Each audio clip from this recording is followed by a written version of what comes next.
This is a Victorian walnut armchair. And if we look closely at it, we can see that it's actually a campaign chair. It's made to dismantle for ease of travel. So where are the clues?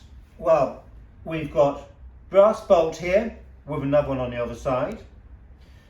We can see, if we look closely, the front legs have got a hinge here, so the legs fold under, and the leather arm straps, which have got a number of different holes to them so you can recline the back, are also removable on these wooden bolts.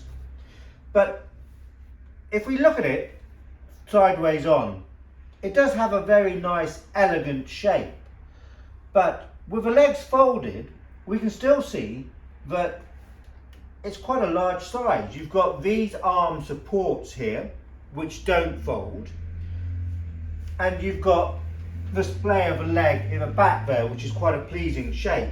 So you can see you still have quite a lot of width, and you might expect that more consideration would have been given to that.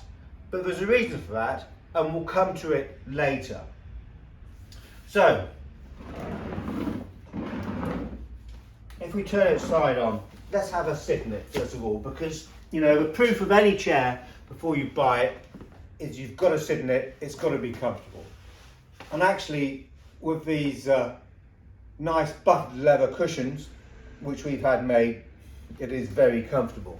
But also we can recline it. Now you can see hopefully the holes to these straps which allow you to recline it on the hooks.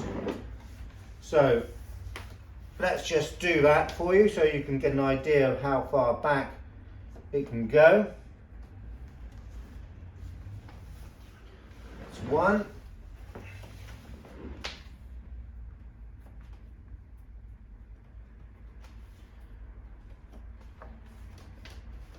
That's two. So we've gone part of the way back. There's still three more holes. I don't really think you want it much further back than that. And that's going to let you slumber and relax. So let's take the cushions off and then you can have a proper look at it. So we can see that we've got a slatted seat and we've also got a slatted back.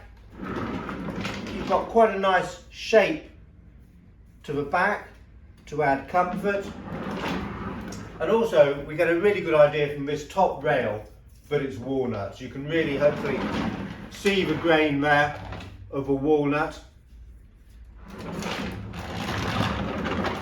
Now we've had one of these chairs before. This chair has got no maker's mark to it. The one that we had before did. It had a little brass plaque at the back which was marked Wyburn's patent. This one has never had any plaque to it. And the other one that we had, you'll see it on our website if you look, also had a footrest which could fold underneath. This one has never had a footrest. The other footrest, the other chair, was hinged to the underside here. There's no evidence of that. But it does kind of tie in with a maker. Robert Wyburn was born 1829 in Somerset, the son of a cabinet maker, Job Wyburn. And we know that in 1856, Robert Wyburn applied for patents for improvements to an easy chair. Now what I'm thinking is that the previous chair we had with the footrest and the plaque, which also noted patent, was the improvement to this chair. So he made this design first without the footrest, and perhaps adding the footrest was the improvement that he applied for the patent for. We don't know that for sure, we're only guessing, but it seems very reasonable to me. So on to Robert Wyburn and his father Job. Well, 5 years after he applied for the improvements to the patent for the easy chair, he'd moved to London. And by 1861 we know that he was living in Brixton. But his career as a cabinet maker seems to have come to an end by 1871, because he's then noted as a commercial traveller. So perhaps his cabinet making business didn't work out, perhaps the chair wasn't as successful as he had hoped for. By 1880, he has then emigrated to the United States of America. His father, Job, had left Britain for America 30 years previously, and Robert seems to have followed him in 1880. So that's a bit of a history of Wyburn. But really what you want to see is this chair folded up. So I'm going to speed the film up and I'm going to dismantle it for you.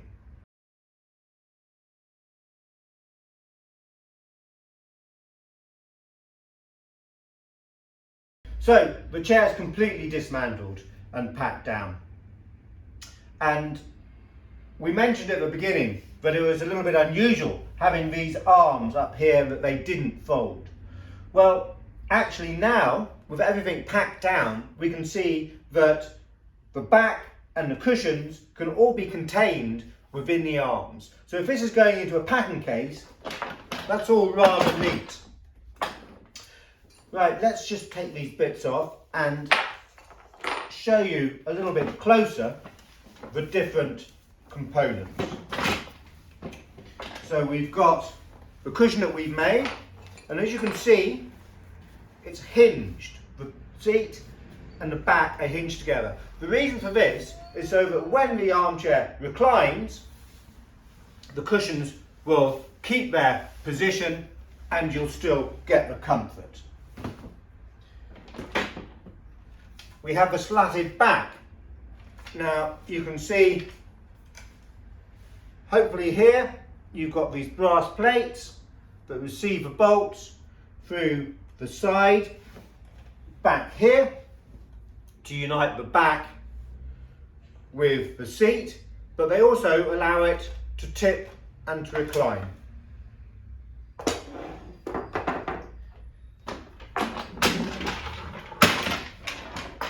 The legs are hinged to fold. Now if we come side on, you can hopefully see these locking bars, these angled struts, and they fit to large domed head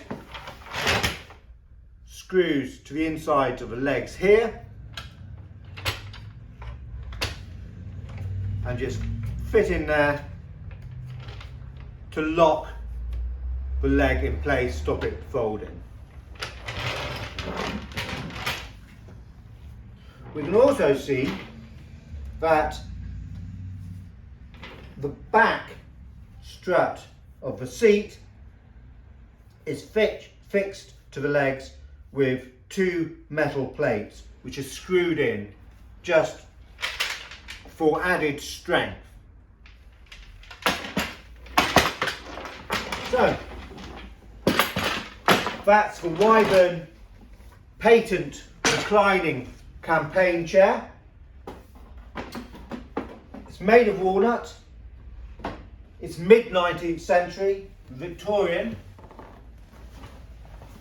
It's adjustable on the leather arm straps, and it's very comfortable and made by a little known Victorian cabinet maker, Robert Wyburn, who was born in Taunton, Somerset, moved to London and then went on to the United States.